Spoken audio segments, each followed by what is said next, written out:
Welcome back. You're watching our special broadcast on the G20 summit and India's presidency. Among the most high-profile dignitaries who have descended on India for the G20 summit. In fact, he's here on a state visit and also participating in the G20 summit is Crown Prince and Prime Minister of Saudi Arabia, Mohammed bin Salman. What makes this visit more significant is that MBS, as he is popularly known, will be staying back for a bilateral after the summit is over. During his last visit in 2019, MBS had announced investment opportunities worth $100 billion signifying the kind of potential this partnership has. Saudi Arabia is also home, remember, to 2.6 million Indians, one of the largest concentrations of expatriates in the region. And perhaps in recognition of that, the Crown Prince will be accorded the highest honors, including a guard of honor at the Rashtrapati Bhavan. 3 months ago, Prime Minister Modi and the Saudi Crown Prince reviewed bilateral cooperation and discussed ways to bolster relations in connectivity, energy, defense in a telephone conversation.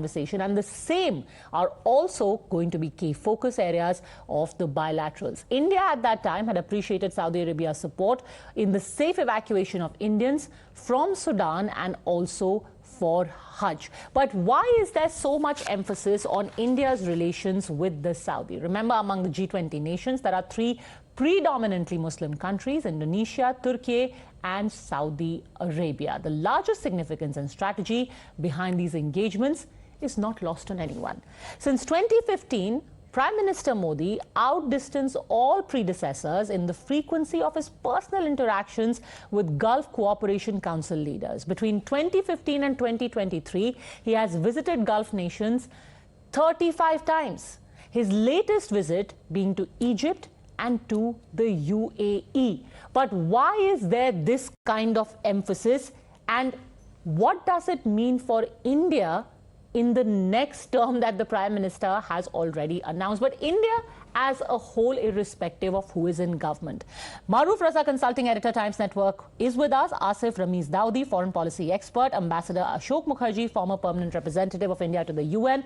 And Uzma Kardar, leader of the PMLN, join us. Maruf, what has been gained in the last 9 years where the Prime Minister has championed the Saudi outreach?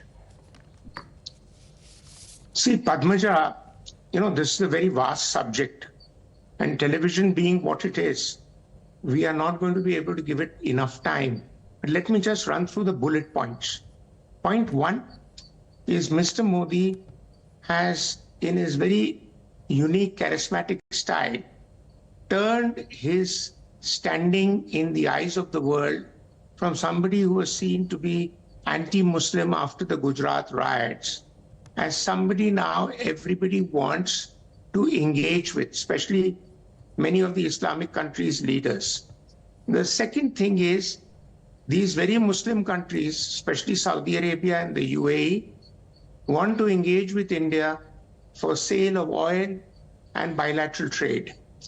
Thirdly, the G20 you mentioned has important Muslim countries present in it, but we did not mention Indonesia, which is the largest Muslim population in the world, whatever Pakistan's assertions.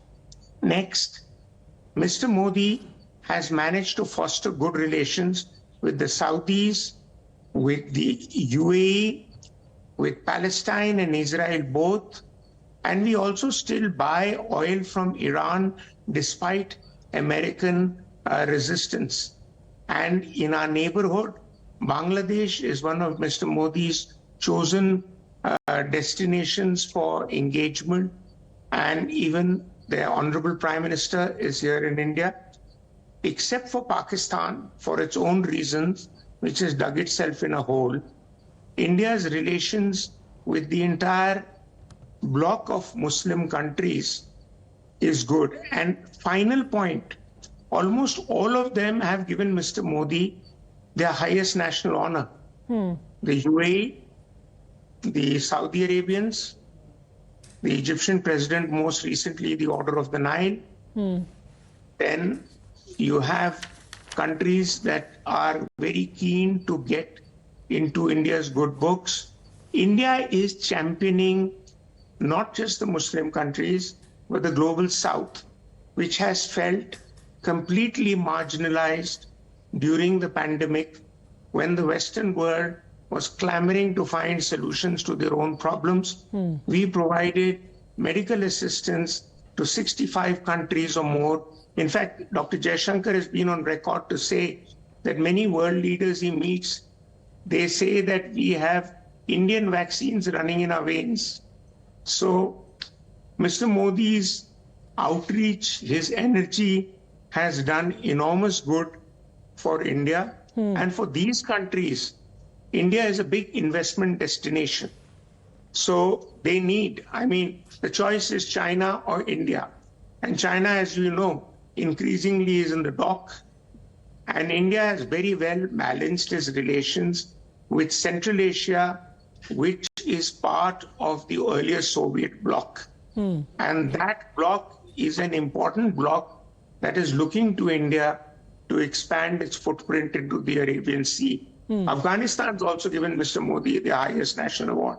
So I'm not wanting to sound like a champion of Mr. Modi. The only issue that I have is that while Mr. Modi has done tremendous good to his image and India's image abroad, within India, there are divided segments of Muslims who are not yet certain that how much they can expect as an engagement, though I must quote Minhas Merchant, an eminent columnist, who has said that India has Sharia law that is permitted here. India does not enforce its laws, not at least until now when the Uniform Civil Code is still not there, on the Muslims of India. Whereas commentators in the West who criticize India, they don't have Sharia laws in their own countries. They don't allow you to practice various things, whether it's France or Britain or whatever else. So, we have to watch this space very clearly. It is a big bloc, and the Muslim world should not be confused to be just the Arab world. There are more Muslims outside the Arab world than in the so-called Arab world, which is seen as Islamic world or Muslim world. And Islamic and Muslim are two different things. Islamic is where harsh Sharia laws are enforced. Muslim is somebody who's born into that religion, and to what extent he practices this is his call. You've, in fact, you've brought up the elephant in the room, and Asif Ramiz Dawoodi, the recent closeness between India and Saudi and the Islamic world, as we call it, is it only because of trade interests or also to try and change the image that has been thrust upon India, largely because of domestic commentary and domestic politics vis-a-vis its treatment of minorities? Well, that's a very good question. Let me tell you, it's not only largely because of the trade. There are many other reasons. And let me tell you one by one, what are those reasons? One thing is, as you said, that, the Prime Minister Modi has championed himself to have a greater relationship with this particular region. I'm a proud Indian living in this region, the Gulf region, for more than 22 years. Another reason is that there is a large Indian diaspora in this region, around 90 lakhs, let's say 1 crore. They have their employment, they have been living here happily, and we have, we are respected by the local authorities. Let me give you one example from here. Like 2030 vision, it's such a great vision from Saudi Arabia. I feel really excited and I'm happy that today the leadership from Saudi Arabia is there in India, although it's for the multilateral platform, but we also have bilaterals coming. So this is going to strengthen the relationship between these two countries further. It's not only like it's reciprocal, it has to be two-sided. You said, is it the creating a different kind of image that different groups they're trying to do it? No, it's reciprocal. It's also from this region. It's both-sided. And the thing here is you talk about the UAE.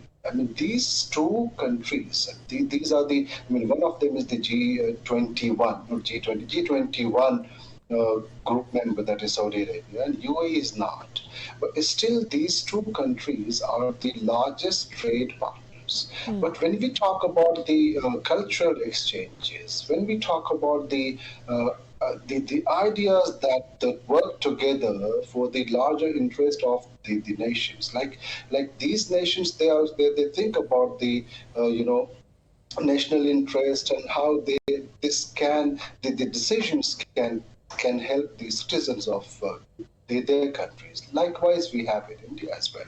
So here, when we talk about the support that we extend, let's say vaccine, Mr. Maruf has also mentioned about that, the vaccines. At the same time, let's say Saudi Arabia sent oxygen and other things during COVID. And I remember this, that the way we are treated here, that the way that they respect us, we are one of the preferred citizens or expatriates in this region. It's a huge, as you said, 2.6 million here in this country and 3.5 there in UAE. And overall, we talk about Kuwait or Bahrain. So this Muslim outreach and the kind of awards and honors, the biggest awards and honors that our Prime Minister has received. And I'm also not trying to be, as Mr. Maruf Raza said, the championing, the supporting or something, that is our Prime Minister. I mean, these are the facts that we have to present. What is happening in Africa. Now, it was the only effort, I must say, that it was from India, an Indian government. The idea of the presidency of India to include African Union this Mr. time. Daudi, in fact, we want to speak at length about how India has championed the inclusion of the African Union and what were its reasons, what does it mean for India in particular and G20 at large. But I have to really stop for a very quick break. I'll come back to you in a minute.